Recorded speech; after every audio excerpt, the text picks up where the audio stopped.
La escritura del Dios. Fragmento del libro, El Aleph, de Jorge Luis Borges. Convertido a locuendo con fines académicos, y sed 18. La cárcel es profunda y de piedra. Su forma, la de un hemisferio casi perfecto, si bien el piso, que también es de piedra, es algo menor que un círculo máximo, hecho que agrava de algún modo los sentimientos de opresión y de vastedad. Un muro medianero la corta. Este, aunque altísimo, no toca la parte superior de la bóveda. De un lado estoy yo, Sinacán, mago de la pirámide de Caolón, que Pedro de Alvarado incendió. Del otro hay un jaguar, que mide con secretos pasos iguales el tiempo y el espacio del cautiverio. A ras del suelo, una larga ventana con barrotes corta el muro central. En la hora sin sombra se abre una trampa en lo alto, y un carcelero que han ido borrando los años maniobra una roldana de hierro, y nos baja en la punta de un cordel, cántaros con agua y trozos de carne. La luz entra en la bóveda. En ese instante puedo ver al jaguar. He perdido la cifra de los años que yazgo en la tiniebla. Yo, que alguna vez era joven y podía caminar por esta prisión, no hago otra cosa que aguardar, en la postura de mi muerte, el fin que me destinan los dioses. Con el hondo cuchillo de pedernal he abierto el pecho de las víctimas, y ahora no podría, sin magia, levantarme del polvo. La víspera del incendio de la pirámide, los hombres que bajaron de altos caballos me castigaron con metales ardientes para que revelara el lugar de un tesoro escondido.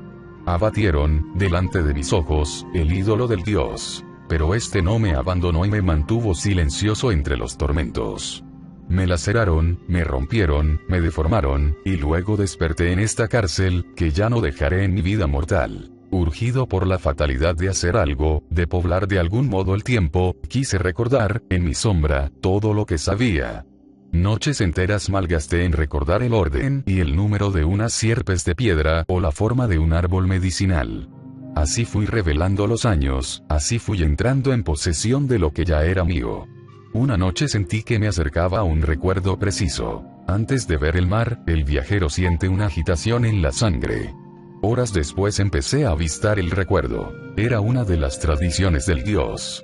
Este, previendo que en el fin de los tiempos ocurrirían muchas desventuras y ruinas, escribió el primer día de la creación una sentencia mágica, apta para conjurar esos males. La escribió de manera que llegara a las más apartadas generaciones y que no la tocara el azar. Nadie sabe en qué punto la escribió, ni con qué caracteres. Pero nos consta que perdura, secreta, y que la leerá un elegido.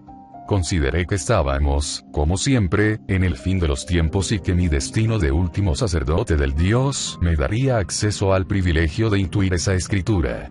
El hecho de que me rodeara una cárcel no me vedaba esa esperanza. ¿Acaso yo había visto miles de veces la inscripción de Caolón y solo me faltaba entenderla? Esta reflexión me animó, y luego me infundió una especie de vértigo.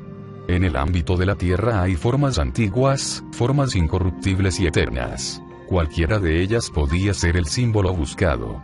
Una montaña podía ser la palabra del Dios, o un río el imperio o la configuración de los astros. Pero en el curso de los siglos las montañas se allanan y el camino de un río suele desviarse y los imperios conocen mutaciones y estragos, y la figura de los astros varía. En el firmamento hay mudanza. La montaña y la estrella son individuos, y los individuos caducan. Busqué algo más tenaz, más invulnerable. Pensé en las generaciones de los cereales, de los pastos, de los pájaros, de los hombres. Quizá en mi cara estuviera escrita la magia, quizá yo mismo fuera el fin de mi busca. En ese afán estaba cuando recordé que el jaguar era uno de los atributos del dios. Entonces mi alma se llenó de piedad. Imaginé la primera mañana del tiempo, imaginé a mi Dios confiando el mensaje a la piel viva de los jaguares, que se amarían y se engendrarían sin fin, en cavernas, en cañaverales, en islas, para que los últimos hombres lo recibieran. Imaginé esa red de tigres, ese caliente laberinto de tigres, dando horror a los prados y a los rebaños para conservar un dibujo. En la otra celda había un jaguar. En su vecindad percibí una confirmación de mi conjetura y un secreto favor. Dediqué largos años a aprender el orden y la configuración de las manchas. Cada ciega jornada me concedía un instante de luz, y así pude fijar en la mente las negras formas que tachaban el pelaje amarillo. Algunas incluían puntos. Otras formaban rayas transversales en la cara interior de las piernas. Otras, anulares, se repetían. ¿Acaso eran un mismo sonido o una misma palabra? Muchas tenían bordes rojos. No diré las fatigas de mi labor. Más de una vez grité a la bóveda que era imposible descifrar aquel texto. Gradualmente, el enigma concreto que me atarreaba me inquietó menos que el enigma genérico de una sentencia escrita por un dios. ¿Qué tipo de sentencia, me pregunté, construirá una mente absoluta? Consideré que aún en los lenguajes humanos no hay proposición que no implique el universo entero. Decir el tigre es decir los tigres que lo engendraron, los ciervos y tortugas que devoró, el pasto de que se alimentaron los ciervos, la tierra que fue madre del pasto, el cielo que dio luz a la tierra. Consideré que en el lenguaje de un dios toda palabra enunciaría esa infinita concatenación de los hechos, y no de un modo implícito, sino explícito, y no de un modo progresivo, sino inmediato. Con el tiempo, la noción de una sentencia divina pareciéndome pueril o blasfematoria. Un Dios, reflexioné, solo debe decir una palabra, y en esa palabra la plenitud. Ninguna voz articulada por él puede ser inferior al universo menos que la suma del tiempo. Sombras o simulacros de esa voz, que equivale a un lenguaje y a cuanto puede comprender un lenguaje, son las ambiciosas y pobres voces humanas, todo, mundo, universo. Un día o una noche, entre mis días y mis noches, ¿qué diferencia cabe? Soñé que en el piso de la cárcel había un grano de arena. Volví a dormir. Soñé que los granos de arena eran 3. Fueron, así, multiplicándose hasta colmar la cárcel, y yo moría bajo ese hemisferio de arena. Comprendí que estaba soñando. Con un vasto esfuerzo me despertí. El despertar fue inútil. La innumerable arena me sofocaba. Alguien me dijo, no has despertado a la vigilia, sino a un sueño anterior.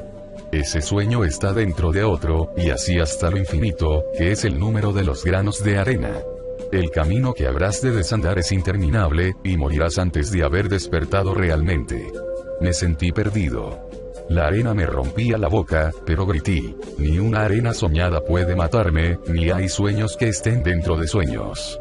Un resplandor me despertó. En la tiniebla superior se cernía un círculo de luz. Vi la cara y las manos del carcelero, la roldana, el cordel, la carne y los cántaros. Un hombre se confunde, gradualmente, con la forma de su destino. Un hombre es, a la larga, sus circunstancias. Más que un descifrador o un vengador, más que un sacerdote del Dios, yo era un encarcelado. Del incansable laberinto de sueños yo regresé como a mi casa a la dura prisión. Bendije su humedad, bendije su tigre, bendije el agujero de luz, bendije mi viejo cuerpo doliente, bendije la tiniebla y la piedra. Entonces ocurrió lo que no puedo olvidar ni comunicar. Ocurrió la unión con la divinidad, con el universo, no sé si estas palabras difieren.